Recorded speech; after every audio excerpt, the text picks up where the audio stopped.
Seja muito bem-vindo a mais um Encontro com a Palavra. Iniciamos este curso com o estudo do livro de Gênesis.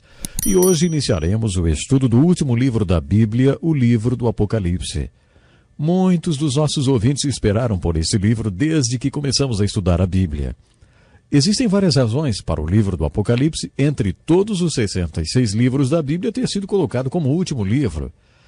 Uma das razões é que este é o livro mais difícil de ser entendido.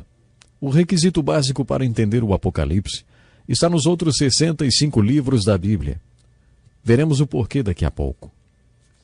Outra razão por que este é o último livro da Bíblia é porque existem duas áreas de verdade sobre a qual não entenderíamos nada se não fosse o livro do Apocalipse. A palavra grega Apocalipse significa remover ou retirar o véu. O conceito é o seguinte: existem milhões de coisas por trás do véu, pesado, e você nunca descobriria quais são elas. Deus, portanto, remove o véu, de forma que vejamos o que está por trás dele.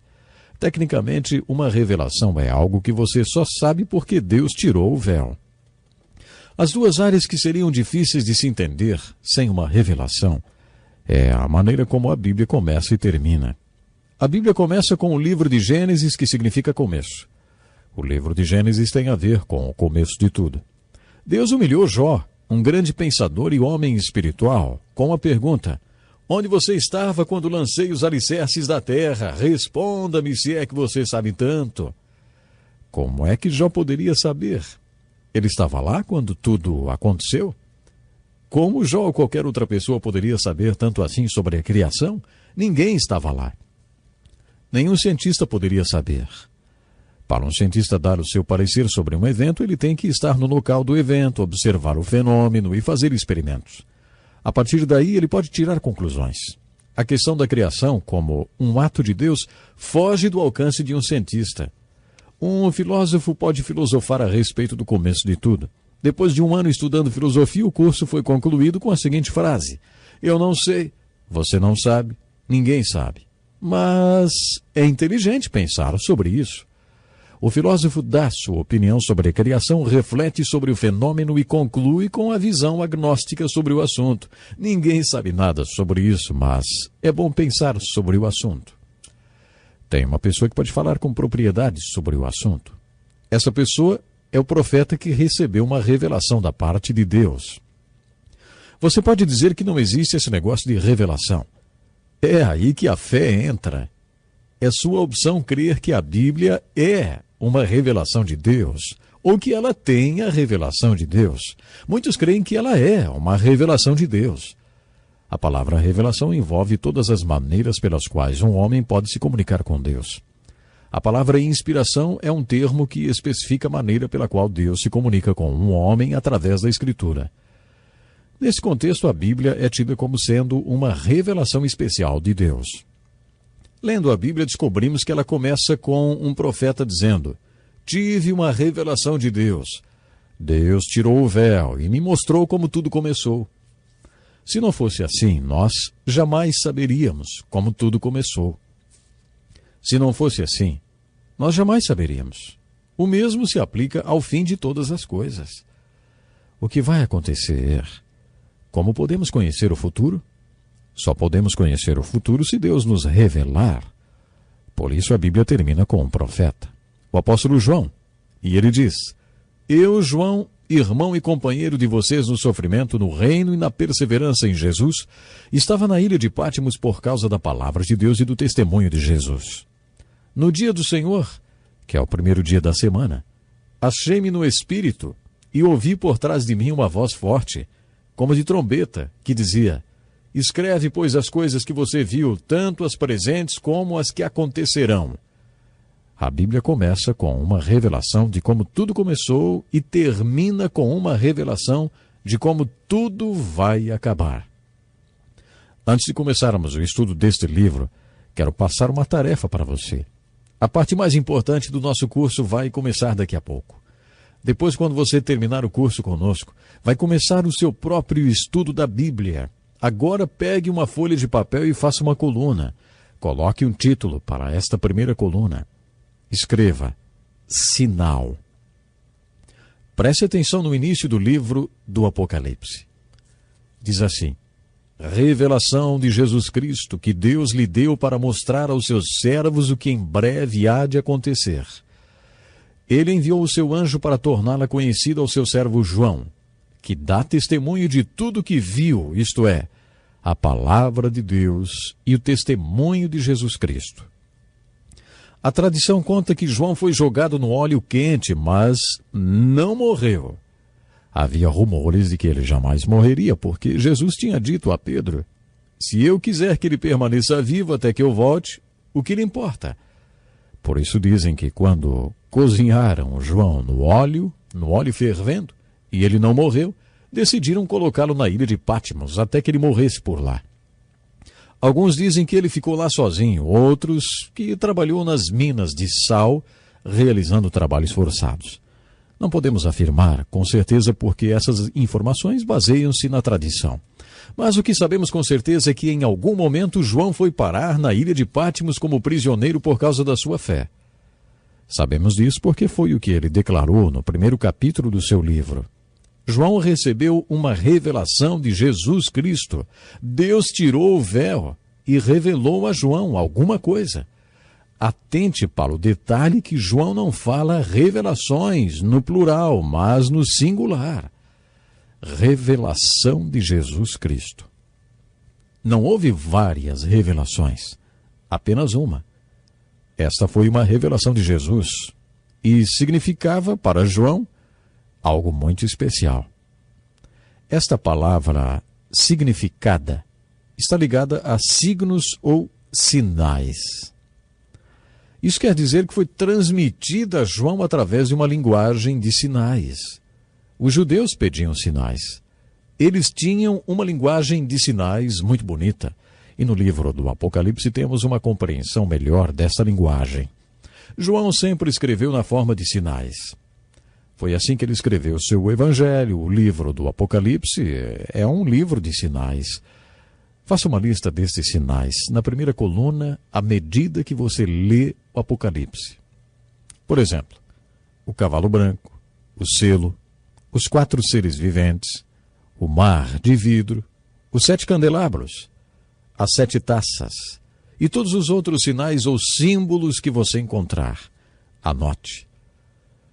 Como nome da segunda coluna, coloque revelação pessoal. Ore pedindo a Deus e ao Espírito Santo que retire o véu. Retire o véu para você e mostre o que todos esses sinais do Apocalipse significam. E então escreva o significado na segunda coluna. Estes símbolos ou sinais são bíblicos e muitos são encontrados em outras passagens da Bíblia. Se você os encontrar em outros livros bíblicos e compreender o significado deles, poderá aplicar o mesmo significado no livro do Apocalipse. Como título da terceira coluna, escreva assim: a palavra. Nesta coluna, faça uma lista das outras referências bíblicas que citam estes símbolos. Uma concordância bíblica será de grande ajuda para você. Existem vários comentários publicados sobre o livro do Apocalipse, escritos por pessoas que acreditam ter recebido do Espírito Santo a interpretação para tais sinais. Na próxima coluna, escreva o significado dos sinais dado por outros comentaristas. Por último, na última coluna, escreva a sua conclusão final. Se você escrever tudo o que encontrar, provavelmente vai acabar com um caderno de umas 150 páginas.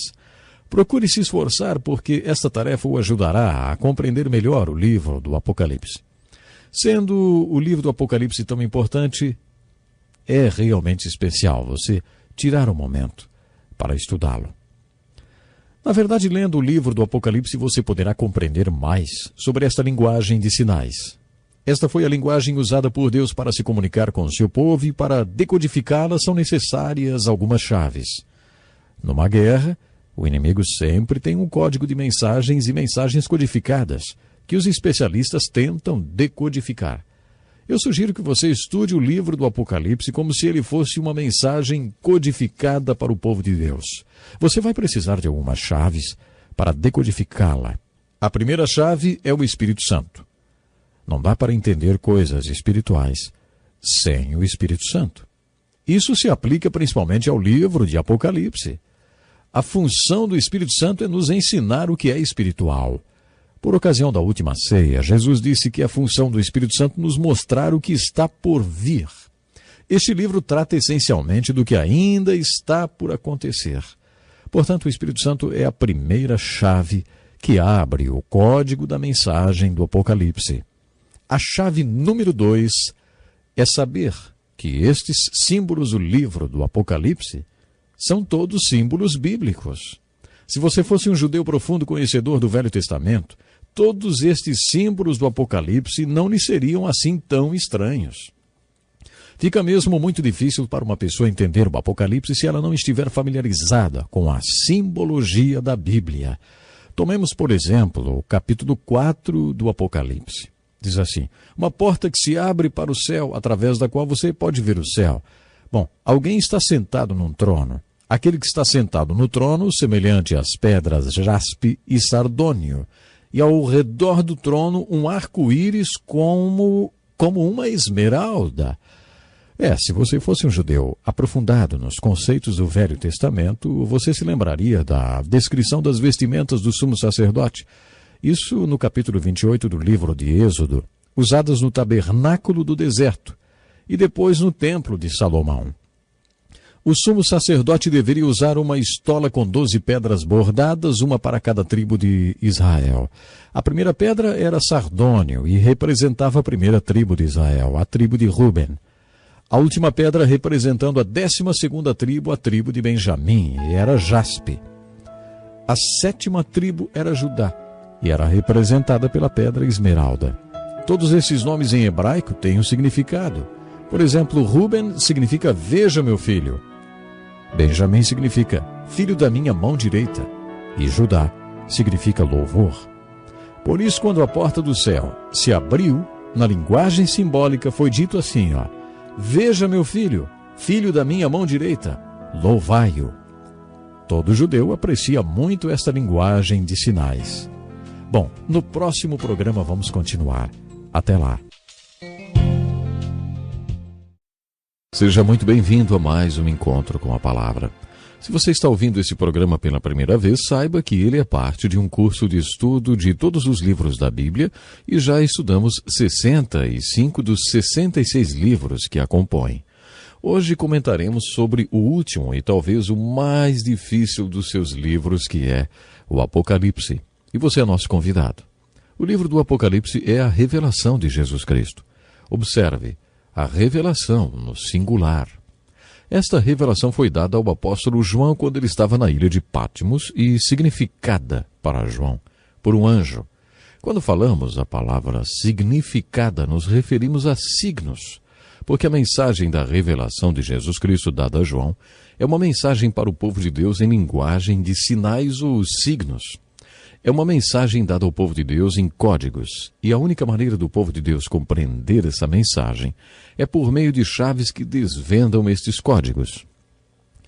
Já falamos sobre algumas dessas chaves e hoje falaremos sobre outras. Logo de início, quero dizer que nosso objetivo é fazer apenas uma introdução ao livro de Apocalipse no curto espaço de tempo que temos, um total de 7 programas. Futuramente faremos outro tipo de estudo mais analítico. O tipo de estudo que estamos fazendo agora é introdutório e oferece uma visão geral de cada livro da Bíblia, procurando mostrar como cada um deles se encaixa num todo. Esse estudo do Apocalipse visa dar uma visão geral deste livro e também mostrar como ele se encaixa com os outros 65 livros da Bíblia. No programa passado comentamos que a Bíblia começa com uma revelação sobre a qual não teríamos nenhuma informação se Deus não nos tivesse revelado. A palavra revelação tem o mesmo significado da palavra grega apocalipse, que significa remover o véu. A ideia é que existe uma verdade por trás do véu que você jamais descobriria se Deus não o removesse e não a revelasse. A primeira verdade que a Bíblia revela é referente à criação, ao começo de tudo. Como tudo começou, a Bíblia termina removendo outro véu e revelando outra verdade, a do futuro. Como tudo vai acabar? O que vai acontecer no fim de tudo? Sem uma revelação de Deus, jamais poderíamos saber a resposta. A frase "Eu sou o Alfa e o Ômega" aparece várias vezes no último livro da Bíblia.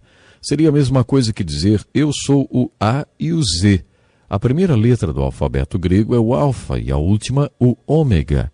Portanto, dizer "Eu sou o Alfa e o Ômega" é a mesma coisa que dizer "Eu sou o início e o fim". Iniciamos nosso curso com o livro de Gênesis, que significa começo, e estamos no fim do nosso curso com o último livro da Bíblia. Neste livro temos a revelação do único Jesus Cristo, que é o começo e o fim, que era e é e sempre será o eterno Cristo. A revelação do começo e do fim está ilustrada para nós no 4º capítulo do Apocalipse. Entendê-la é uma das chaves para decodificar a mensagem deste livro.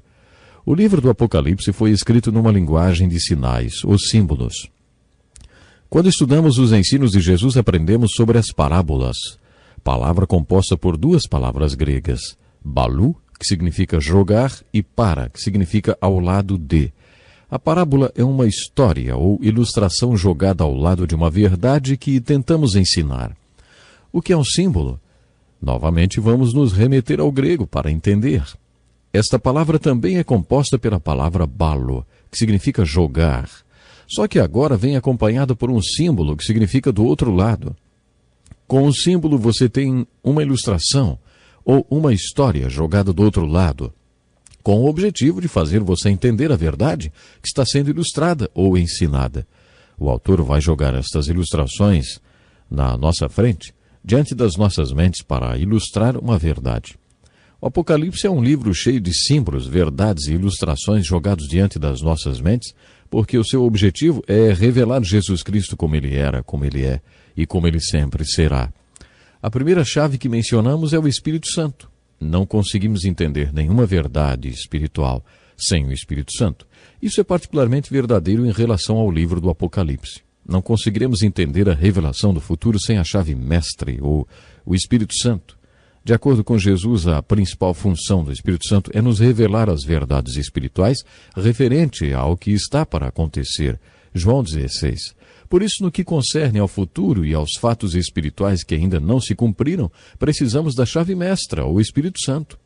Com a chave mestra, o Espírito Santo, a próxima coisa que precisamos é perceber que todos os símbolos do Apocalipse são símbolos bíblicos. A chave para entender estes símbolos bíblicos é buscar outras ocorrências dele nas Escrituras. Se entendermos os significados destes símbolos em outras passagens da Bíblia, as chances de entendermos o significado deles no livro do Apocalipse serão bem maiores. Tendo isto em mente, comentaremos sobre o tema do Apocalipse e o começo e o fim. O sumo sacerdote no tabernáculo, no deserto e no templo de Salomão usava a estola sacerdotal, bordada com pedras que representavam as tribos de Israel. Essa ilustração está registrada no capítulo 4 do Apocalipse. Quando a porta do céu se abriu, foi visto um trono, e sobre ele alguém sentado com aspecto semelhante às pedras jaspe e sardônio. Também havia um arco-íris ao redor do trono, como uma esmeralda. Estas pedras preciosas eram joias que representavam as 12 tribos de Israel. Cada nome de tribo possui um significado, e a primeira joia representava a tribo de Ruben. A primeira tribo, que significava veja, meu filho. A última das 12 tribos era Benjamim, que significa o filho da minha mão direita. A esmeralda representava a tribo de Judá, que significa louvor. Portanto, no capítulo 4 do Apocalipse, na visão do céu e do trono, nesta linguagem de sinais, a mensagem era: veja, meu filho, o filho da minha mão direita, louvai-o. Nos capítulos 4 e 5 observamos um louvor e uma adoração muito bonitos, e que Deus, o Pai, transfere o centro da adoração no céu dele para seu filho, o Cordeiro, com a aparência de ter sido sacrificado. Deus está dizendo: adorem meu filho por causa do que ele foi, do que ele é e do que ele sempre será. Adorem meu filho. Estou explicando isso para mostrar que os símbolos do Apocalipse são símbolos bíblicos e que é importante conhecer o significado destes símbolos bíblicos. Volte para o capítulo 28 de Êxodo e leia a descrição da estola sacerdotal. Aí você poderá entender o que estes símbolos bíblicos significam quando ler o Apocalipse. Estas pedras preciosas mencionadas junto com aquele que está sentado no trono no céu são símbolos bíblicos. Como todos esses símbolos são bíblicos, você pode ver por que os livros da Bíblia foram organizados da forma que o livro de Apocalipse ficasse por último. O pré-requisito para compreender o Apocalipse é entender os outros 65 livros da Bíblia. É por isso que fico espantado quando um recém-convertido diz que o primeiro livro da Bíblia que ele quer ler é o Apocalipse. Geralmente eles acabam não entendendo nada e dá para saber por quê, né? Isso acontece não só porque esses símbolos são criptográficos, mas também porque o pré-requisito básico para entendê-los é entender toda a Bíblia. Por isso acho que a posição do livro do Apocalipse na Bíblia é a mais apropriada. Eu gostaria de exemplificar esta chave usando outros símbolos. Observe, por exemplo, os seguintes versículos, Apocalipse 1:4, 4:5 e Apocalipse 5:6, que mencionam os 7 Espíritos de Deus. Diz assim: João, às 7 igrejas da província da Ásia, a vocês graça e paz da parte daquele que é, que era e que há de vir, dos 7 Espíritos que estão diante do seu trono. Do trono saíam relâmpagos, vozes e trovões. Diante dele estavam acesas 7 lâmpadas de fogo, que são os 7 Espíritos de Deus. Depois vi um cordeiro que parecia ter estado morto em pé no centro do trono, cercado pelos 4 seres viventes e pelos anciãos. Ele tinha 7 chifres e 7 olhos, que são os 7 Espíritos de Deus enviados a toda a terra. O que são os 7 Espíritos de Deus? Você já tinha ouvido falar dos 7 Espíritos de Deus? Aquelas pessoas que estudam os números na Bíblia afirmam que o número 7 significa perfeição ou plenitude. Isso sugere que os 7 Espíritos de Deus são a expressão perfeita de Deus. Entretanto, muitos estudiosos acreditam que a expressão os 7 Espíritos de Deus nos remete às profecias de Isaías. Em Isaías 11, versículos 1 e 2, o príncipe dos profetas apresenta a profecia dos 7 Espíritos de Deus, cumprida pelo apóstolo João no Apocalipse. Um ramo surgirá do trono de Jessé, e das suas raízes brotará um renovo. O Espírito do Senhor repousará sobre ele. 1.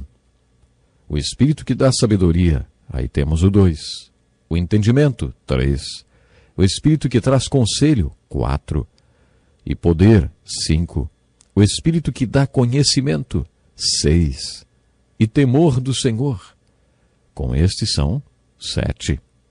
Isaías estava falando que o Messias viria e quando ele viesse seria a expressão completa de Deus, que na sua essência é um Espírito.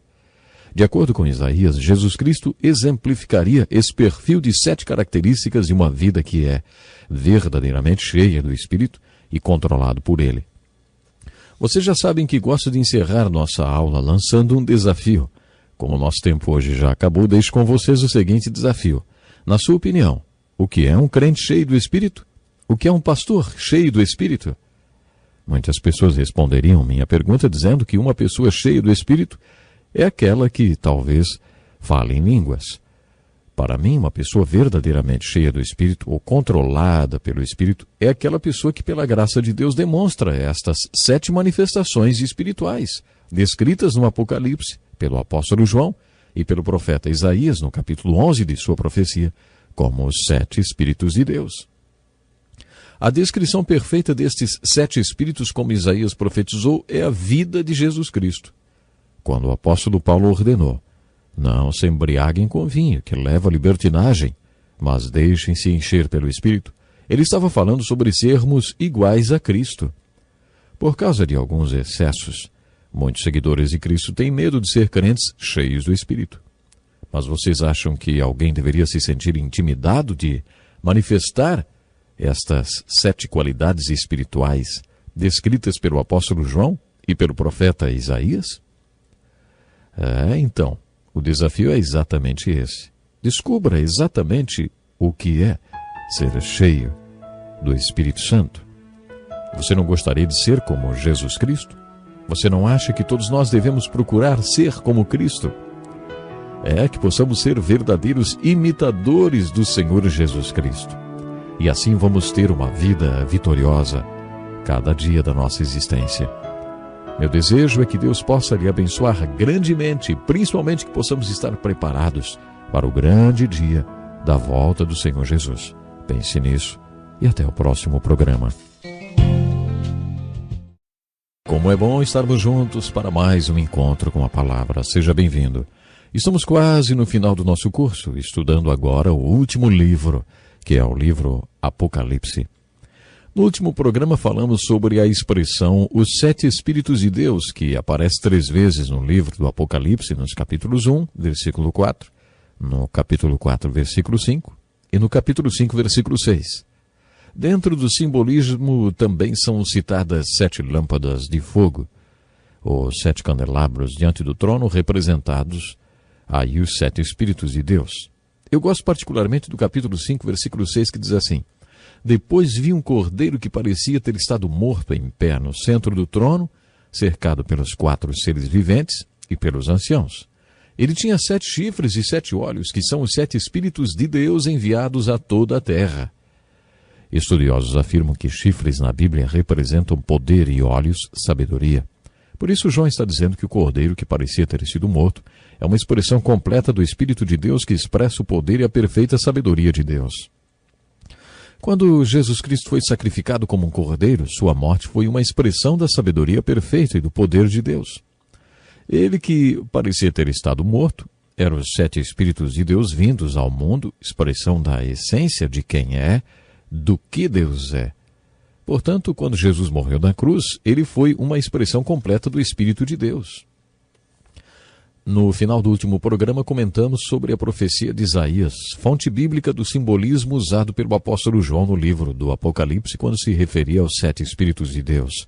Ouça mais uma vez esta profecia de Isaías, dos 7 Espíritos de Deus, cumprida na vida de Jesus Cristo. Assim escreveu Isaías: Um ramo surgirá do tronco de Jessé, e das suas raízes brotará um renovo. O Espírito do Senhor repousará sobre ele. 1. O Espírito que dá sabedoria. Temos aqui o Espírito 2. E entendimento. 3. O Espírito que traz conselho. 4. E poder. 5. O Espírito que dá conhecimento. 6. E o Espírito que dá temor do Senhor. 7. O Espírito do Senhor foi muito importante no ministério de Jesus. Cristo foi levado pelo Espírito para o deserto, para ser tentado. Ele voltou no poder do Espírito. Ele disse: O Espírito do Senhor está sobre mim, porque ele me ungiu para pregar boas novas. Certamente o Espírito do Senhor estava nele, sobre ele, e se expressando através dele.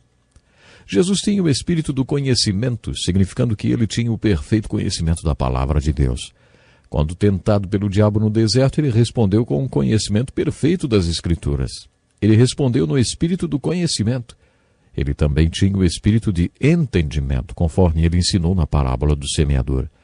A palavra de Deus tem poder, mas este poder só será manifestado se compreendermos a palavra e deixarmos que ela penetre em nossas mentes. A sabedoria é a aplicação do conhecimento e não apenas o entendimento do conhecimento. É a sabedoria na prática.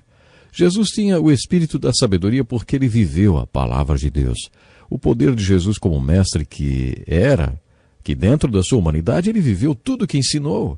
Ele tinha o espírito do entendimento e o aplicava perfeitamente, mostrando que tinha também o espírito de sabedoria.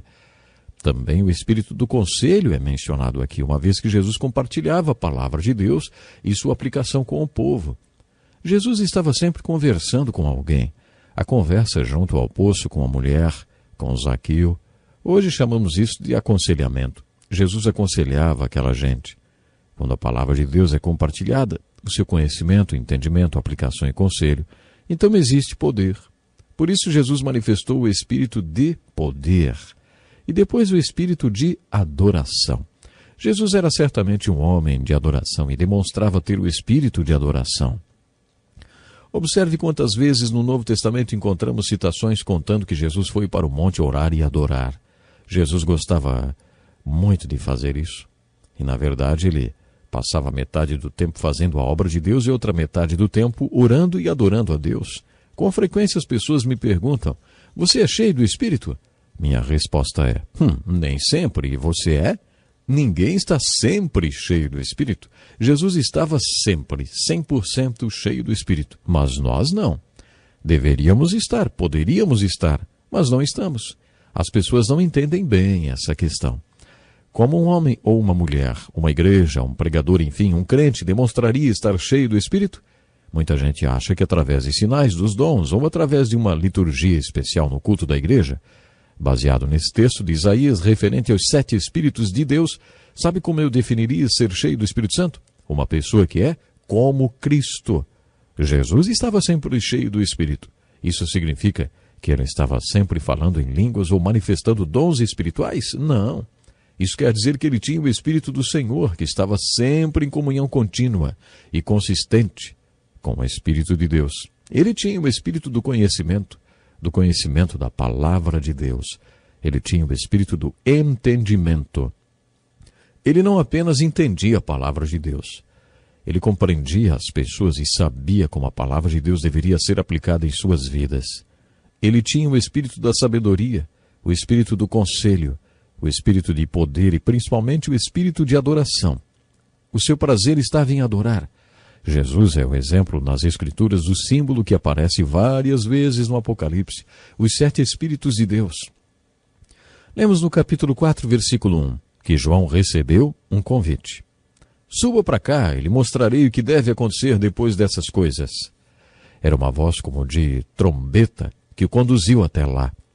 Estamos diante de mais um símbolo, não estamos? Qual é a primeira coisa que você espera que aconteça quando a série de eventos que chamamos de segunda vinda de Jesus Cristo começar? A primeira coisa que espero que aconteça é o toque da trombeta. Adoro música e o som da trombeta, mas creio que nunca ouvi uma trombeta como a que ouviremos naquele dia, que dará início aos eventos que compõem a segunda vinda de Cristo. Muitos acham que o primeiro acontecimento será o arrebatamento da igreja. Não. Primeiro ocorrerá o chamado, o toque, a trombeta. Algumas pessoas acham que a voz como de trombeta que chamou João para subir e depois o tomou para vislumbrar o trono é o símbolo bíblico referente ao arrebatamento da igreja. João vê um mar de vidro em frente ao trono. Esse também é um símbolo bíblico. Tanto no tabernáculo como no templo de Salomão havia o lavatório para lavagem e limpeza.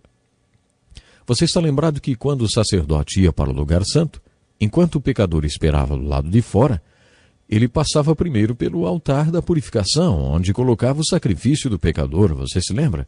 Enquanto acontecia aquela oferta ao Senhor, ele ia para o lavatório, semelhante a uma grande bacia, onde de maneira cerimoniosa ele se lavava.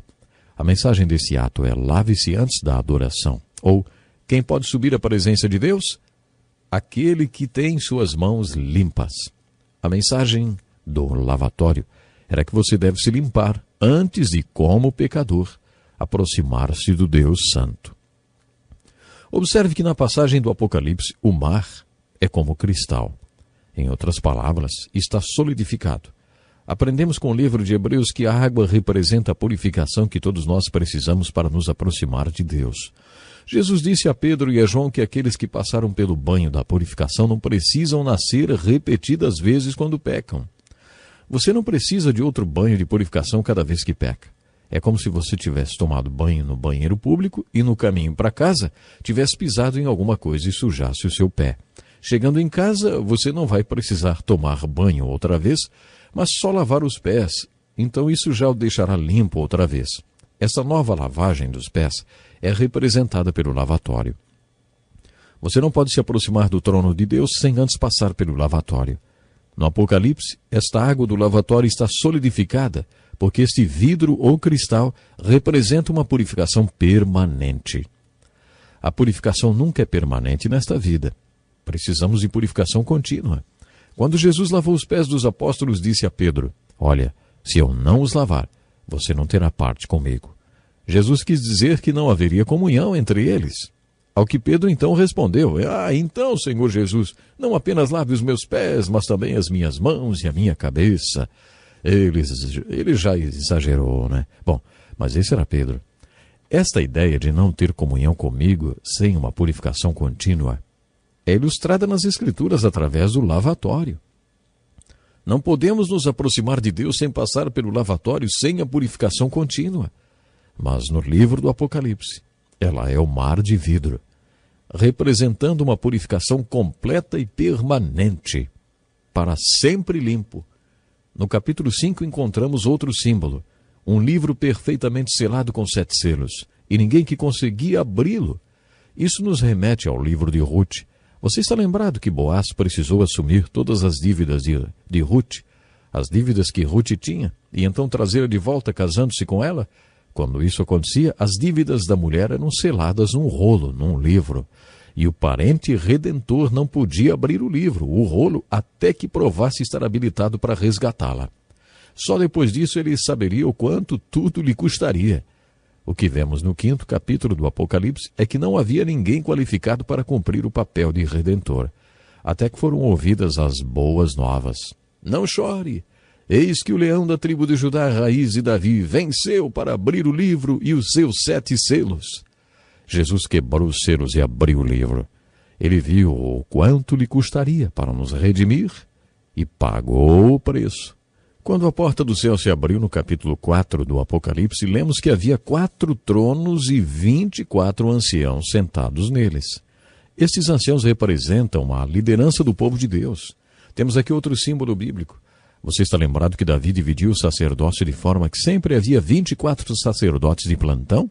Segundo os estudiosos, estes 24 anciãos representam a liderança do povo de Deus. Alguns dizem que eles representam os 12 apóstolos e as 12 tribos, mas isso pode ser deduzido demais. O conceito que eles representam é o de liderança. Esses anciãos tinham coroas de ouro porque eram vitoriosos. Usavam roupas brancas porque se mantiveram puros até o fim. Tinham harpas, o que significa que eram adoradores. E tinham taças de ouro cheias de incenso, representando as orações do povo.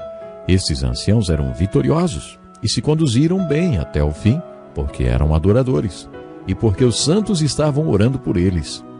Esta é a chave para que tudo vá bem até o fim. Gosto de repetir para enfatizar. Todos esses símbolos são símbolos bíblicos. Procure entender o que eles significam no primeiro texto em que aparecem na Bíblia e depois você conseguirá entender os significados deles no Apocalipse. Programe-se para estar conosco no próximo encontro com a Palavra. Deus lhe abençoe de uma forma especial. Seja bem-vindo a mais um encontro com a Palavra. Este é o 4º programa dedicado ao estudo do último livro da Bíblia, a revelação de Jesus Cristo, o livro do Apocalipse. Entendemos que o último livro da Bíblia é uma mensagem em código de Deus para o seu povo, e para que essa mensagem seja compreendida, são necessárias algumas chaves que desvendem o código. A primeira chave é a chave mestra, o Espírito Santo. A segunda é entender que estes símbolos ou sinais no livro do Apocalipse são sinais bíblicos. Se você procurar a ocorrência do símbolo que aparece no Apocalipse em outras referências bíblicas e entender o significado naquele contexto, terá grandes chances, com a ajuda do Espírito Santo, de entender o seu significado também no livro do Apocalipse. A terceira chave que o ajudará a desvendar o código desta mensagem está relacionada com as características do Apocalipse. Este livro possui 22 capítulos. E é importante entender como eles estão organizados e como o livro está estruturado. Alguns dos nossos objetivos com este curso são o de mostrar com os livros da Bíblia como eles estão organizados. Dar uma visão geral de cada um deles, além de enfocar o tema central de cada livro. Mas o objetivo, que está acima de todos estes, é buscar a aplicação da verdade ensinada em cada um dos livros da Bíblia para a sua vida. Agora que estamos estudando o livro de Apocalipse, gostaria que todos estes objetivos fossem atingidos. A maioria dos evangélicos acredita na chamada interpretação futurista do livro do Apocalipse. Eu acredito. Se você não acredita, vai ficar no escuro, porque a única interpretação do Apocalipse que compartilharei com você será futurista. No capítulo 1, versículo 19, quando o apóstolo João teve sua experiência na ilha de Patmos, recebeu a seguinte instrução: escreva, pois, as coisas que você viu, tanto as presentes como as que acontecerão. Este versículo nos mostra qual é a característica básica deste livro, e estava ordenando que João escrevesse tudo o que viu. Esta experiência de João na ilha de Patmos foi impressionante. Todos os grandes homens de Deus na Bíblia tiveram uma experiência marcante com ele. Jacó lutou com um anjo. Enquanto Isaías tinha seus momentos devocionais no templo, houve um grande terremoto. Foi então que ele viu o rei sobre o altar. Isaías viu o Senhor. Podem acreditar, esses homens tiveram experiências tremendas com Deus. O primeiro capítulo do Apocalipse relata a experiência de João na ilha de Patmos durante o tempo em que esteve exilado por causa de sua fé. No dia do Senhor, que é o primeiro dia da semana, João foi levado pelo Espírito. A expressão levado pelo Espírito significa ele teve uma visão, conforme ele mesmo afirmou. Esta experiência de João é a essência do livro do Apocalipse. Este livro é um registro da revelação de Jesus Cristo para João na ilha de Patmos. Ele recebeu a ordem para escrever esta revelação para as 7 igrejas espalhadas na Ásia Menor. João relata sua experiência no primeiro capítulo do Apocalipse. Eu, João, irmão e companheiro de vocês no sofrimento, no reino e na perseverança em Jesus, estava na ilha de Patmos por causa da palavra de Deus e do testemunho de Jesus. No dia do Senhor achei-me no Espírito e ouvi por trás de mim uma voz forte como de trombeta que dizia: escreva num livro que você vê e envie a estas 7 igrejas: Éfeso, Esmirna, Pérgamo, Tiatira, Sardes, Filadélfia e Laodiceia. Voltei-me para ver quem falava comigo. Voltando-me, vi 7 candelabros de ouro, e entre os candelabros alguém semelhante a um filho de homem, com uma veste que chegava aos seus pés, e um cinturão de ouro ao redor do peito. Sua cabeça e seus cabelos eram brancos como a lã, tão brancos quanto a neve, e seus olhos eram como chama de fogo. Seus pés eram como o bronze numa fornalha ardente, e sua voz como o som de muitas águas. Tinha em sua mão 7 estrelas, e da sua boca saía uma espada afiada de 2 gumes. Sua face era como o sol quando brilha em todo o seu fulgor. Quando o vi, caí aos seus pés como morto. Então ele colocou sua mão direita sobre mim e disse: não tenha medo, eu sou o primeiro e o último. Sou aquele que vive. Estive morto, mas agora estou vivo para todo sempre. E tenho as chaves da morte e do Hades. Escreva, pois, as coisas que você viu, tanto as presentes como as que acontecerão.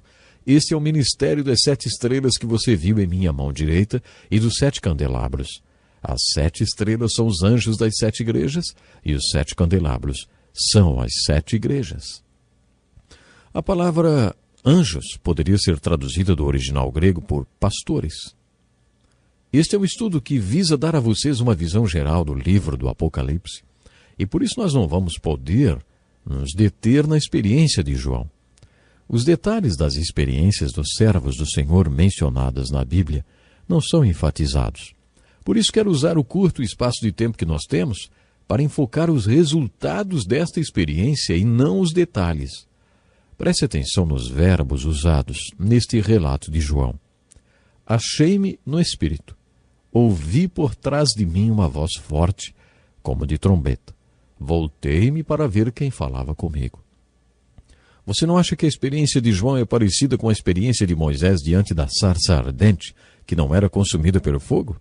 Ele disse: que impressionante! Pensou: por que a sarça não se queima? Vou ver isso de perto.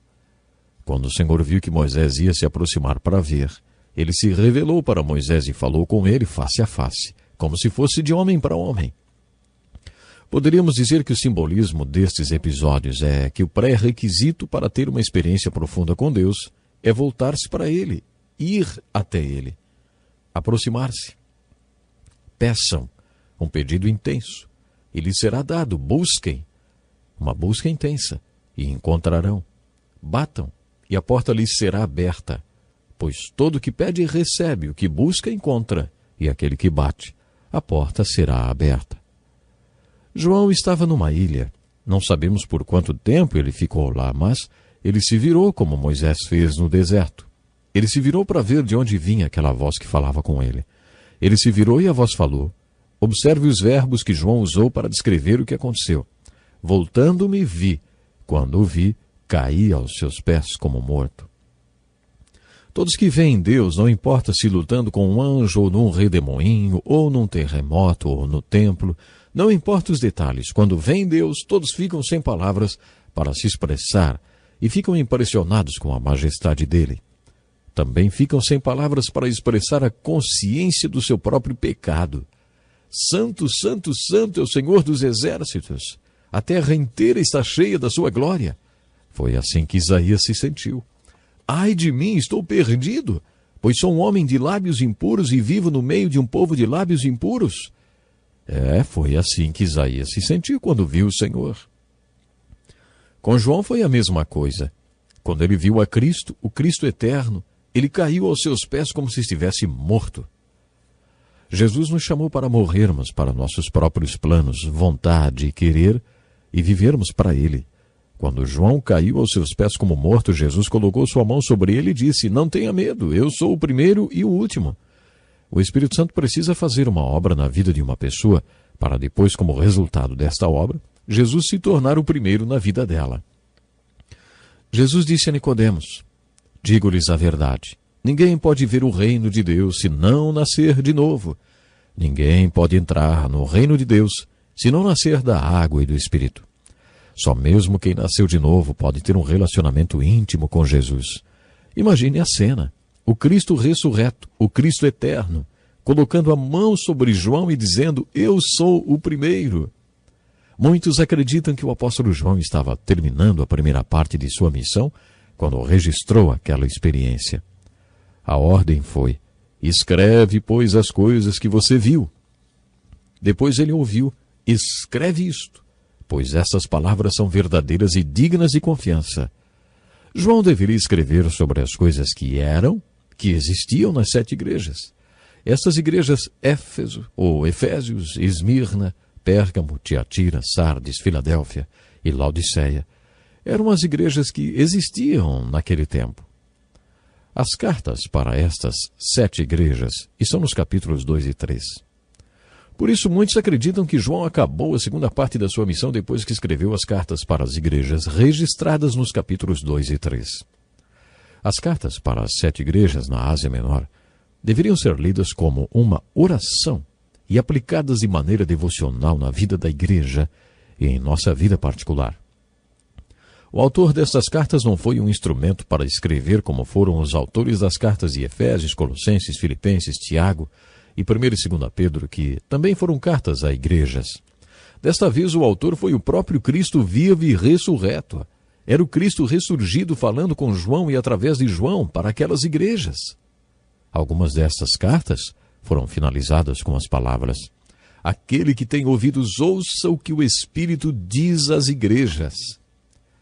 No capítulo 1, lemos que João viu 7 candelabros de ouro e Cristo no meio deles. Onde Cristo está hoje? Você está lembrado que os sábios do Oriente também fizeram esta pergunta? Onde está o Rei dos Judeus? A resposta é: ele está no meio das igrejas. Apesar dessas igrejas terem vários problemas, o Cristo vivo e ressurreto está no meio das igrejas e tem uma mensagem para elas. Para a igreja de Éfeso, Jesus disse: "Você abandonou o seu primeiro amor." Isso me intriga, porque quem tomava conta desta igreja era Timóteo. Paulo disse em suas cartas que Timóteo era um pastor cheio de amor e por isso foi enviado por Paulo para cuidar da igreja. É interessante observar que a igreja pastoreada por Timóteo tivesse que ouvir essa repreensão, né? "Arrependa-se e pratique as obras que praticava no princípio. Se não se arrepender, virei a você e tirarei o seu candelabro do lugar dele." Creio que este seja um desafio e tanto. Se você acha que é uma pessoa através de quem Deus ama as pessoas, lembre-se que você pode perder a experiência de ser um veículo através do qual Cristo ama aqueles que Ele deu para que você amasse com o amor dele. Você pode perder essa bênção. Por isso a exortação nessa carta é: arrependa-se. É óbvio que estas cartas foram escritas para crentes. Será que os crentes precisam se arrepender? Claro que sim. Você não se arrepende apenas uma vez. Precisamos nos arrepender sempre.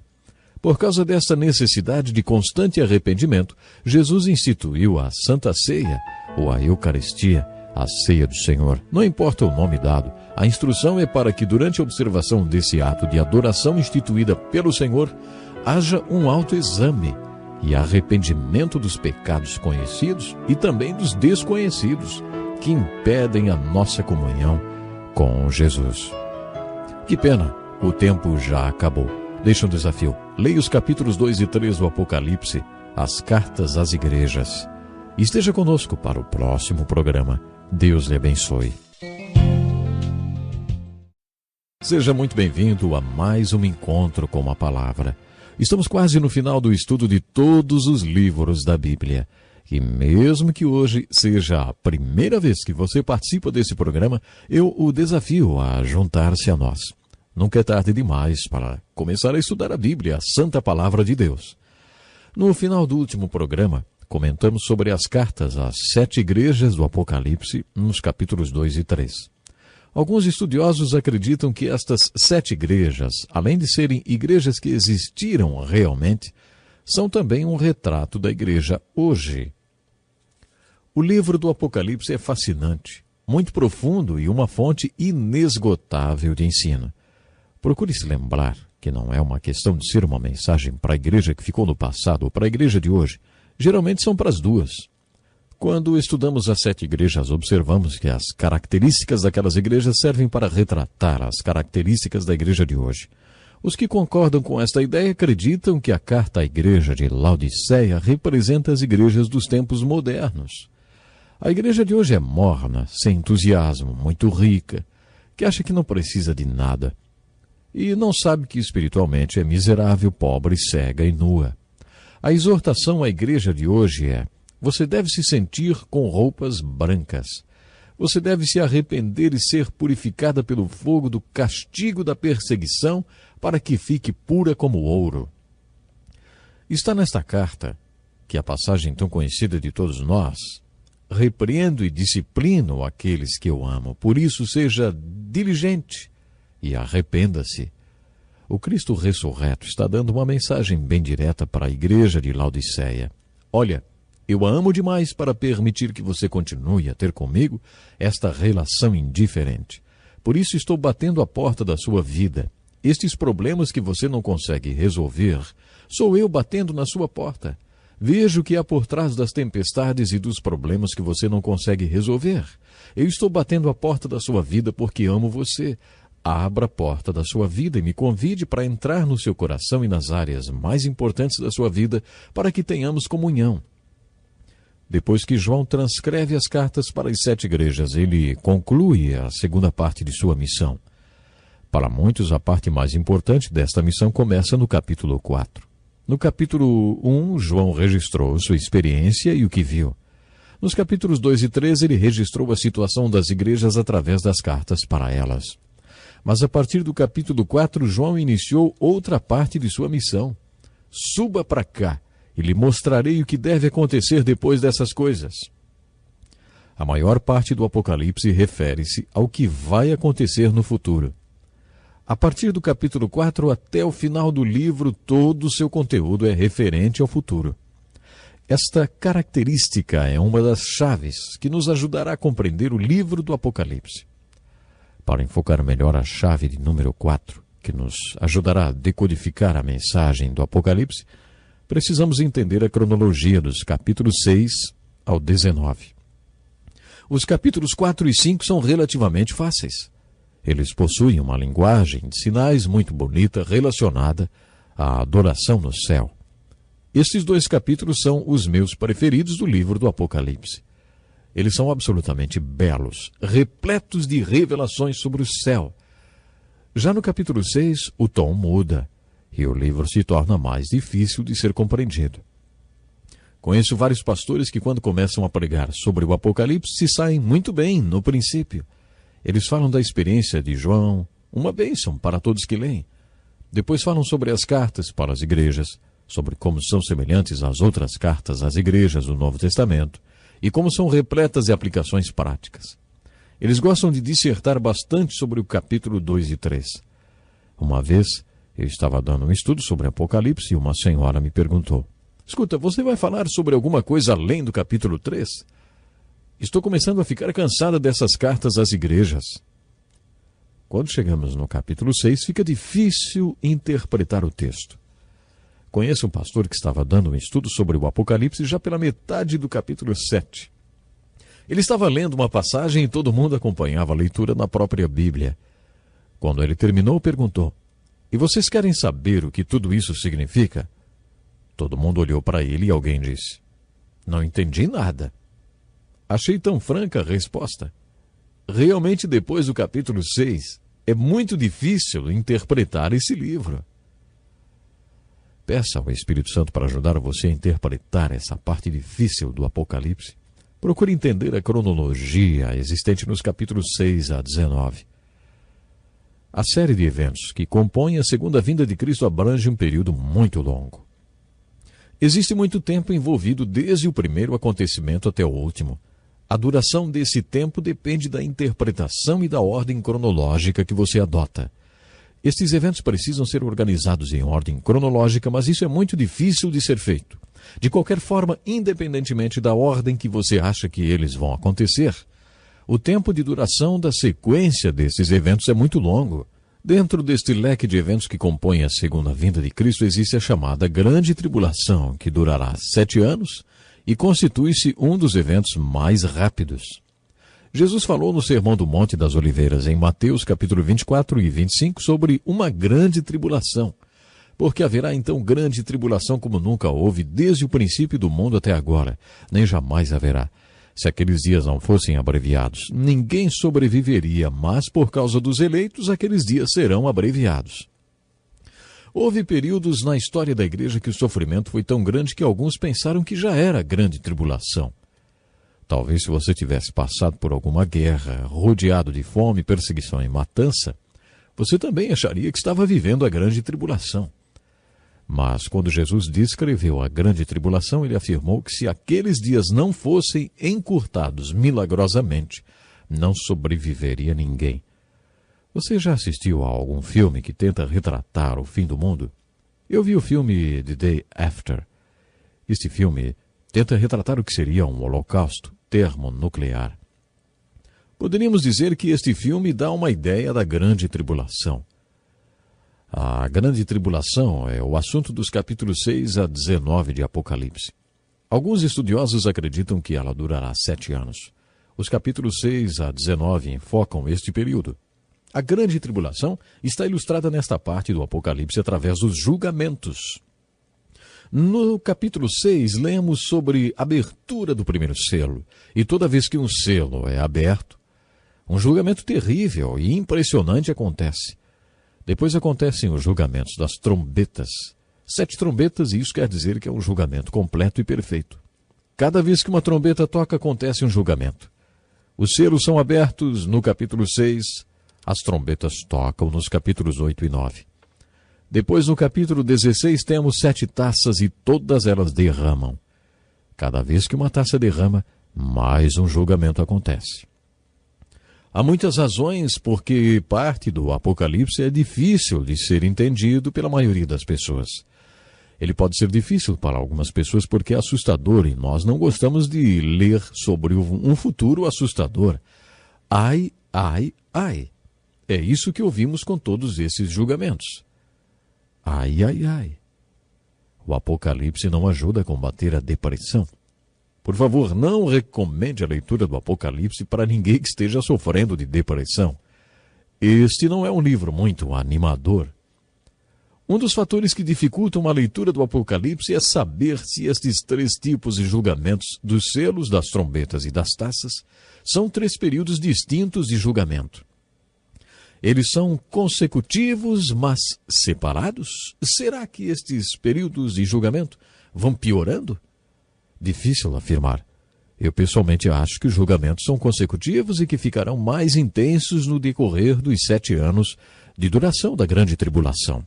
Se você acha que está complicado, agora é que as coisas começam a ficar difíceis. Há informações ou comentários sobre os 3 tipos de julgamentos, sobre a descrição deles.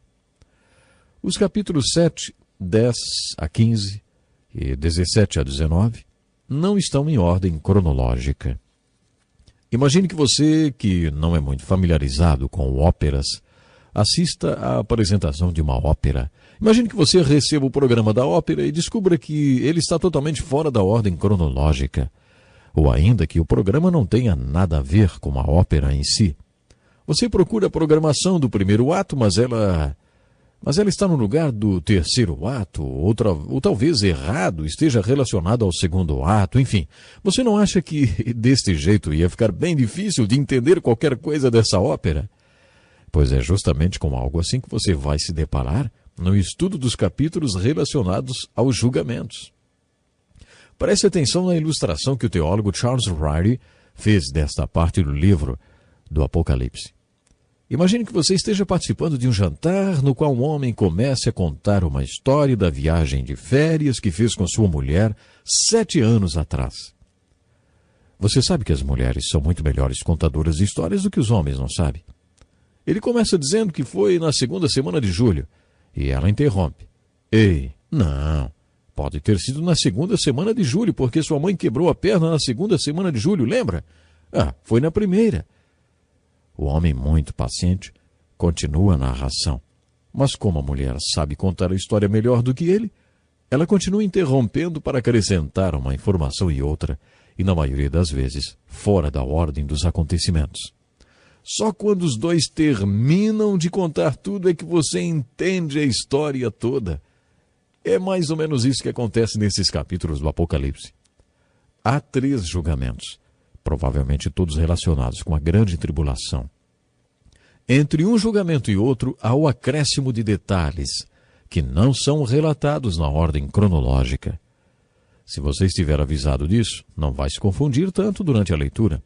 Mas sabendo disso, em posse da chave mestra, o Espírito Santo, é possível que você encontre a espinha dorsal do texto dos 3 julgamentos. A seguir, vá montando o quebra-cabeça, acrescentando os comentários e pedindo ao Espírito Santo que mostre a você onde cada um dos comentários se encaixa.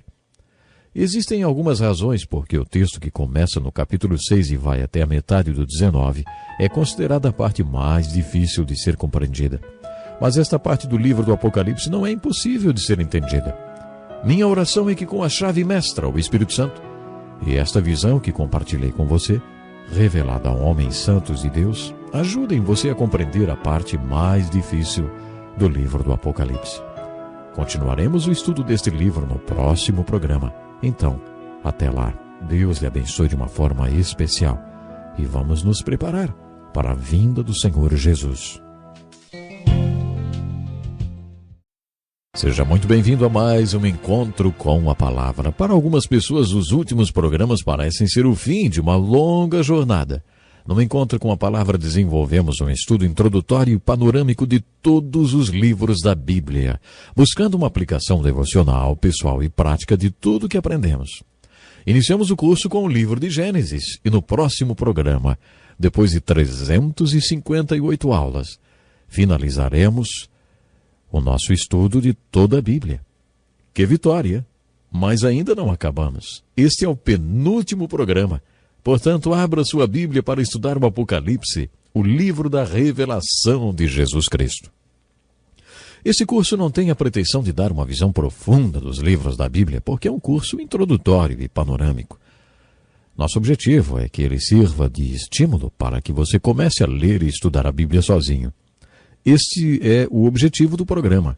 O que realmente importa é que você busque a palavra de Deus e que Deus abra a palavra para você. Vamos voltar ao livro do Apocalipse. Já comentei que o livro do Apocalipse é como se fosse uma mensagem codificada de Deus para seu povo, e para decodificar esta mensagem você precisa de algumas chaves. A chave mestra é o Espírito Santo. A segunda chave é saber que todos os sinais, símbolos ou signos que aparecem no Apocalipse são bíblicos. A terceira chave é a própria estrutura do livro do Apocalipse, a forma como ele é organizado. João recebeu uma missão dividida em 3 partes. A primeira parte foi: escreve, pois, as coisas que você viu. No capítulo 1, João relatou sua experiência na ilha de Patmos. E nos capítulos 2 e 3, João escreveu as cartas para as 7 igrejas, cumprindo a segunda parte da sua missão. Depois ele recebeu outro comando: suba para cá, lhe mostrarei o que deve acontecer depois destas coisas. A revelação agora estava relacionada a coisas futuras. E essa parte da missão de João foi do capítulo 4 até o final do livro. Foi a parte mais difícil de sua missão. A próxima chave tem a ver com a estrutura e a organização do Apocalipse. Entender como os capítulos de 6 a 19 foram organizados. Isso é muito difícil e por isso gastamos tanto tempo no último programa falando sobre este assunto. Se você entendeu tudo o que falei no último programa, vai gostar da próxima chave. Compreender a cronologia dos fatos e dos julgamentos descritos nos capítulos de 6 a 19 é descobrir a espinha dorsal desse texto. É muito difícil ensinar sobre o Apocalipse sem usar um quadro de anotações. Bom, mas em relação a conhecer a cronologia, a ordem destes acontecimentos, devemos ser humildes e nos lembrar do que Jesus disse, né? Quanto ao dia e à hora ninguém sabe, nem os anjos dos céus, nem o Filho, senão somente o Pai. De acordo com Jesus, ninguém sabe o dia nem a hora do fim. Nem os anjos, nem mesmo o Filho de Deus, apenas o Pai sabe. Pense bem nisso. Se os anjos não sabem, se o Filho de Deus não sabe, se apenas o Pai sabe, quem somos nós para querer saber quando tudo vai acontecer? Você acha que não precisamos ser humildes a respeito da cronologia dos eventos relatados no Apocalipse? Podemos ser dogmáticos e fazer afirmações enfáticas a respeito da existência dos fatos. Mas devemos ser bem humildes e admitir que não temos como descobrir quando tudo vai acontecer, porque Jesus falou que não nos compete saber os tempos e as estações desses eventos. Um desses eventos é o arrebatamento da igreja, depois a grande tribulação sobre a terra e a segunda vinda de Cristo, quando ele voltará para a terra com sua igreja para reinar. Muitos acreditam que o reino de Jesus sobre a terra durará mesmo 1000 anos. Qual é sua posição teológica a esse respeito? Você é pré-milenista e acredita que Cristo vai voltar antes do reino milenar? Ou você é pós-milenista e acredita que Jesus voltará no final do milênio? Bom, antes da Primeira Grande Guerra, as pessoas acreditavam que o mundo seria cada vez melhor, até que começasse o reino. Mas isso foi antes da Primeira Guerra, da Segunda, da Guerra da Coreia, da Guerra do Vietnã, Guerra do Golfo, e de todas as guerras quentes e frias e dos rumores de guerra. A visão pós-milenar é mais aceita hoje, porque todo mundo vê que as coisas não estão ficando melhores com o tempo. Agora, se você não acredita que o milênio vai acontecer, então você é amilenista. Devemos ser humildes e não ficar deduzindo quando exatamente os eventos descritos no Apocalipse vão acontecer. A chave número 6 é ler o livro do Apocalipse a fim de adorar e não de entender. Isso é muito importante. Existe uma promessa para aqueles que leem esse livro e permanecem nos seus ensinos. Há muitas coisas difíceis no livro do Apocalipse, mas há coisas fáceis de serem entendidas, principalmente as cartas às igrejas, que são tão fáceis de serem aplicadas na nossa vida e na vida da igreja como qualquer outro texto do Novo Testamento. Por outro lado, outras coisas não conseguimos entender, mas devemos obedecê-las da mesma maneira. Procurando ser consistente com o objetivo deste curso, procure ler o livro do Apocalipse, buscando a aplicação pessoal e prática desse livro. Qual é o seu objetivo ao estudar o último livro da Bíblia, hein? Será que é para ser um especialista no Apocalipse? Sabemos que todos os símbolos deste livro podem ser interpretados porque o anjo explicou a João que cada um deles tinha um significado. Pense nisso. Gostaria de ser um mosquitinho para ver o anjo explicando a João o significado de todos estes símbolos. É claro que deve ter sido uma experiência e tanto para aquele profeta. Tanto foi que 2 vezes, uma no capítulo 19, versículo 10, e outra no capítulo 22, versículo 8 e 9, João caiu aos pés do anjo e adorou aquele que interpretou todos os símbolos para ele. Fica fácil entender porque João quis adorar o anjo que o ajudou a entender este livro. O anjo disse: "Não faça isso. Sou servo como você e seus irmãos, os profetas, e como os que guardam as palavras deste livro. Adore a Deus." O Evangelho de João é todo dedicado a dizer quem é Jesus. Mas, de acordo com este anjo, o Evangelho de João não é o único livro da Bíblia a falar sobre Jesus Cristo. Como já destaquei várias vezes, Jesus abriu as Escrituras para os apóstolos quando lhes disse, no capítulo 24 de Lucas, que tudo que foi escrito na lei, os profetas e os salmos, tudo converge para ele. A Escritura foi um livro fechado para os apóstolos até que Jesus compartilhou a revelação do livro santo com eles. A Escritura se abriu para os apóstolos quando Jesus lhes contou que ele é o propósito e o espírito de toda profecia A mesma verdade que este anjo estava compartilhando com João e que serviu como uma chave para a compreensão do último livro da Bíblia e de todos os seus outros livros também. Vocês não acham que esta é uma ótima descoberta a respeito das profecias? Poderíamos achar que João tinha compreendido toda a mensagem, mas um pouco mais tarde, no capítulo 22, a gente lê o seguinte, ó. Eu, João, sou aquele que ouviu e viu estas coisas. Tendo-as ouvido e visto, caí aos pés do anjo que me mostrou tudo aquilo para adorá-lo. Mas ele me disse, não faça isso, sou servo como você e seus irmãos, os profetas, e como os que guardam as palavras deste livro. Adore a Deus. Isso determina claramente o propósito da leitura do Apocalipse, que absolutamente não é entender, mas ver Jesus. Por isso, adore o Jesus que você vê e adore a Deus. Caia com o rosto em terra, como João fez no primeiro capítulo do Apocalipse, e adore a Deus. Adore a Deus e não a interpretação sobrenatural, profunda e bela da linguagem de sinais da revelação de Jesus Cristo. Quem pode dizer que é um especialista no livro do Apocalipse? O propósito da leitura deste livro não é formar doutores no livro do Apocalipse, mas ver Jesus, que é o espírito e o propósito de toda a profecia, e depois adorar a Deus. Deixe que o Apocalipse aumente o seu temor e adoração a Deus. Esta é a sexta chave que o ajudará a entender o Apocalipse. A chave número 7 é fazer a você mesmo a pergunta: por que Deus revelou estas coisas a respeito do futuro? Por que Deus remove o véu? Por que Deus nos revelou como foi a criação? Não foi porque Ele nos devia alguma explicação. Deus não precisa prestar conta a nós sobre o que vai acontecer. Ele não tem de nos informar o que vai acontecer no futuro para que tudo aconteça. Afinal, por que Deus no livro de Gênesis nos contou como foi a criação e como vai ser o futuro no livro do Apocalipse? Observe isso. Por toda a Escritura, encontramos informações sobre o futuro que nos desafiam a viver uma vida santa e de temor a Deus, uma vez que tudo ao nosso redor vai ser consumido. Jamais se renda, meu irmão. Jamais admita a derrota. Continue trabalhando firme na obra do Senhor, porque o seu trabalho não será em vão. Meus queridos, nós já somos filhos de Deus, mas o que seremos no futuro ainda está para ser revelado.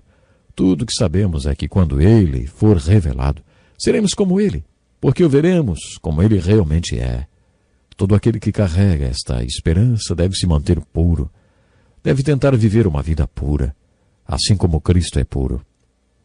2 Pedro 3, 1 Coríntios 15, 1 João 3. Sabe, a aplicação parece ser a seguinte: à luz de tudo que estava por trás do véu, referente ao que está por acontecer, qual é o tipo de vida que devemos ter nesse mundo? Que tipo de pessoas devemos ser? Essa é a lição e a aplicação que deve ficar em nossas mentes quando lemos o livro de Apocalipse. Lembre-se que o propósito de Deus com o livro do Apocalipse não foi nos tornar doutores em assuntos futuristas. Deus quer que a nossa vida hoje seja transformada diante de tudo que Ele revelou no último livro da Bíblia. Você sabia que muita gente já se converteu a Cristo por causa do livro de Apocalipse? Muitas passagens deste livro que falam sobre o futuro e sobre o que vai acontecer no mundo têm sido usados por Deus de maneira poderosa para que pessoas creiam em Cristo Jesus.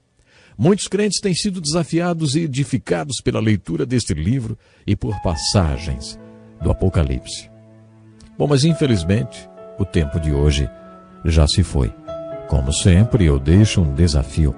Ao ler o livro do Apocalipse, pergunte a Deus por que Ele está revelando para você como será o fim da história da humanidade e a segunda vinda de Cristo. Este é um assunto para você ter em mente até o nosso próximo encontro com a palavra, e eu estarei esperando por você. Deus lhe abençoe grandemente. E que o Senhor nos ajude a estarmos preparados para o grande dia, o dia da sua vinda. Até o próximo programa. Seja bem-vindo a mais um encontro com a palavra. Não fique preocupado não, esse não é o último encontro com a palavra, mas a última das 365 aulas dedicadas ao estudo introdutório e panorâmico de todos os livros da Bíblia. Iniciamos o curso com o livro de Gênesis e, com a aula de hoje, finalizaremos o estudo do último livro da Bíblia, o livro do Apocalipse. Gostaria de agradecer a todos que têm participado assiduamente dos nossos programas. Não importa de quantas aulas você já participou, lembre-se que este é um estudo introdutório e panorâmico dos livros da Bíblia. Nosso objetivo é desafiá-lo a estudar a Bíblia em profundidade e fazer com que a palavra de Deus entre na vida dos ouvintes e os ouvintes entrem na palavra de Deus. Quando isso acontece, aqueles que ainda não tinham fé acabam se convertendo e os já convertidos são chamados para uma variedade de ministérios, conforme a vontade e o propósito de Deus em salvá-los. Dedicamos os últimos programas ao estudo do livro do Apocalipse e às chaves que ajudam a decodificar a mensagem de Deus para o seu povo. Uma das chaves é tomar cuidado quando olhamos por trás do véu e vemos o que vai acontecer na vida eterna. A Bíblia fala sobre a vida além da sepultura usando uma linguagem de sinais e símbolos. O que a palavra de Deus quer dizer quando Deus nos fala sobre o céu e o inferno, ruas de ouro e fogo eterno? Afinal, o que tudo isso significa? Se Deus não nos revelar como será a vida eterna, não temos como descobrir. Não temos nenhuma informação sobre como será a vida eterna porque não temos nenhuma comunicação com essa dimensão da vida. Jesus esteve lá e voltou para que pudéssemos saber como é. Mas ele teve de usar símbolos, porque afinal, nunca fomos lá e não temos nenhuma referência para nos ajudar a entender o mundo além da sepultura, no céu ou no inferno. Se você quer realmente saber como vai ser a vida no futuro, não estude o livro do Apocalipse com uma ideia pré-concebida. Vamos supor que alguém que você sabe que não tinha fé já tenha ido para outra dimensão. Imagine o caso de uma viúva. Ela pode ter a tendência de ler tudo sobre o Apocalipse sempre imaginando como tudo se relaciona com seu falecido marido. Se você tenta dizer à pessoa o que significam todos os símbolos, ela diz: "Não, isso não é verdade, porque senão como ficaria o meu marido?" Eu não acho isso muito confortante e, além do mais, não podemos dizer para uma pessoa: "Você sabia que vai parar num lugar muito quente e queimar para todo sempre?" Vocês acham que isso pode trazer algum consolo para uma viúva, por exemplo? Ficar falando sobre o inferno e sobre onde o marido dela pode estar não vai ser nada edificante nem confortante. Mas é aí que eu quero chegar.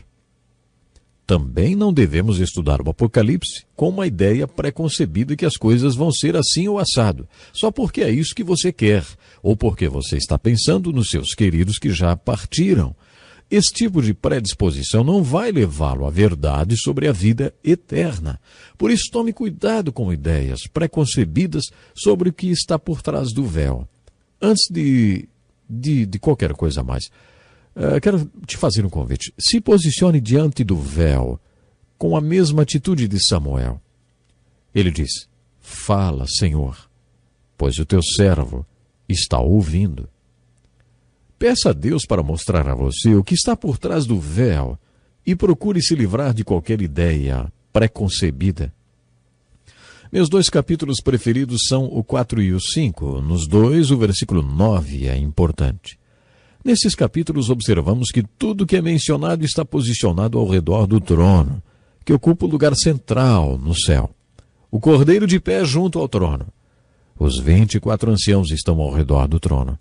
Relâmpago, vozes e trovões saem do trono. Os 7 candelabros de fogo estão diante do trono. O mar de vidro está diante do trono. A voz como de muitos anjos é ouvida ao redor do trono. Observe como isso é importante. Toda criatura no céu, na terra e debaixo da terra, e tudo que há no mar, não são mencionados como estando diante do trono, porque eles não estão lá no céu. Ouça um trecho destes capítulos, diz assim: "Depois ouvi todas as criaturas existentes no céu, na terra, debaixo da terra e no mar, e tudo que neles há, que diziam: Aquele que está sentado no trono e ao Cordeiro sejam o louvor, a honra, a glória e o poder para todos sempre." assim como todo mundo no céu. Eles também estão adorando o Cordeiro, mas não estão ao redor do trono. Isso é muito importante. Paulo diz no 2º capítulo de sua carta aos Filipenses assim: para que ao nome de Jesus se dobre todo joelho nos céus, na terra e debaixo da terra, e toda língua confesse que Jesus Cristo é o Senhor, para a glória de Deus Pai. Muitos podem dizer: então quer dizer que no final todo mundo se salva. Essas pessoas acreditam que na próxima dimensão as pessoas que morreram como incrédulas acabarão sendo forçadas a se ajoelhar e a confessar que Jesus Cristo é o Senhor, e isso acabará salvando-as. Esse ensino é chamado de universalismo. O universalismo é uma filosofia muito comum hoje em dia, que tem se espalhado pela Europa e por outras partes do mundo. Eu não acredito que seja isso que o livro do Apocalipse revela por trás do véu.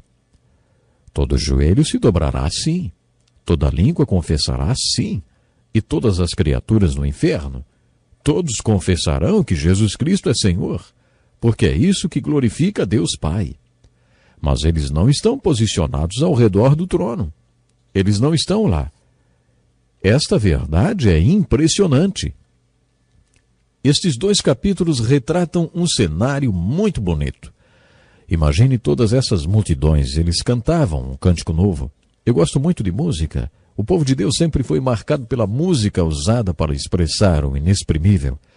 Quando os filhos de Israel atravessaram o Mar Vermelho, cantaram o cântico de Moisés numa explosão de alegria. Esta era a única forma de expressar todo o júbilo que estavam sentindo. Davi conta que Deus nos deu o milagre da música para que pudéssemos louvá-lo. Sempre passamos pelas suas portas com ações de graça e nos seus átrios com hinos de louvor, porque é impossível estar diante de Deus e não louvá-lo. Cantar na presença de Deus é um ato involuntário. Acho que Deus nos deu o dom da oração e o louvor do céu para que possamos expressar aquilo que seria inexprimível com a nossa oração comum. Mas estas não são as únicas maneiras que temos para manifestar o louvor inexprimível. Quando você chegar no céu, ao redor do trono, não vai ouvir a música dentro dos padrões que conhecemos hoje em dia. Deus vai nos dar um cântico novo. Eu amo música. E mal posso esperar para experimentar esse tipo de música na vida eterna e cantar de uma maneira ainda desconhecida por todos, que expressará o inexprimível. A verdade mais impressionante a respeito do Apocalipse é que existem 2 possibilidades: o céu ou o inferno. Os símbolos mais bonitos conhecidos pela mente humana são usados para descrever o céu, e os mais terríveis para descrever o inferno. Os meus 2 capítulos preferidos descrevem santos ao redor do trono de Deus cantando um cântico novo. Isto é lindo. Ao mesmo tempo, há pecadores saudando o Cordeiro que está no trono, mas eles o estão saudando lá do inferno e não do céu. Isso é impressionante. Deus iniciou seu diálogo com o homem no livro de Gênesis, capítulo 3, com a pergunta: onde está você? Onde você está nesse momento? Deus nos ama e começa seu diálogo conosco perguntando: onde está você? Um dia estaremos num lugar para sempre. Seremos santos cantando um novo cântico ao redor do trono de Deus no céu, ou seremos pecadores saudando o Cordeiro lá do inferno. Estaremos num desses 2 lugares. E como Deus nos ama tanto, Ele pergunta hoje, onde está você? Porque onde você está hoje determinará onde você estará na eternidade. Determinará onde você estará saudando o Cordeiro. Se do céu, junto com ele, ou se do inferno. Assim como foi com o homem rico na parábola do homem rico e Lázaro, nossa posição também será irrevogável. Uma vez que você estiver lá, não poderá passar para o outro lado. O importante é que hoje você pode escolher aonde vai passar a eternidade. E agora chegamos à chave número 10. O livro do Apocalipse possui 2 histórias contadas simultaneamente, uma no céu e outra na terra. Hoje sabemos que nossa mente é capaz de pensar mais rápido do que falamos. Uma pessoa rápida fala cerca de 100 palavras por minuto, mas nossas mentes podem processar entre 300 a 400 palavras por minuto.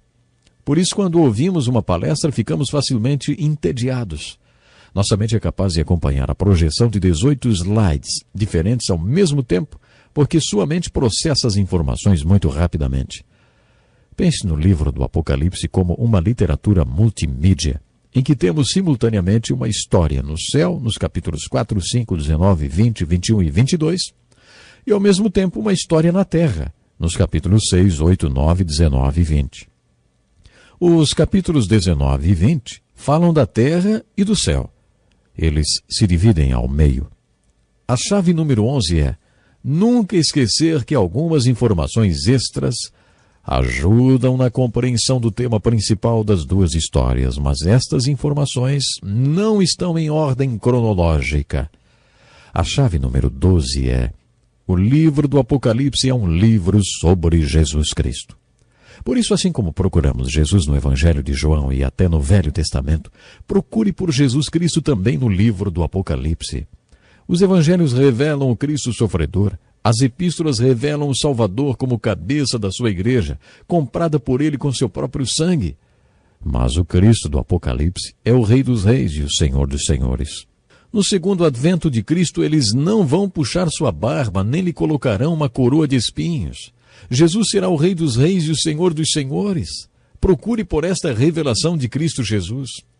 Veja o Cristo revelado como o absoluto Rei dos Reis e Senhor dos Senhores. A chave número 13 é observar que João foi informado que receberia uma revelação que ele deveria transmitir. A chave 14 é perceber que é possível compreender este livro.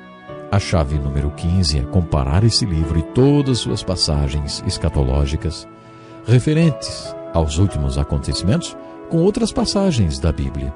Agora quero agradecer de coração a você que participou desse estudo do Velho Testamento e agora terminando o estudo do Novo Testamento. Mas Encontro com a Palavra vai continuar. Deus lhe abençoe.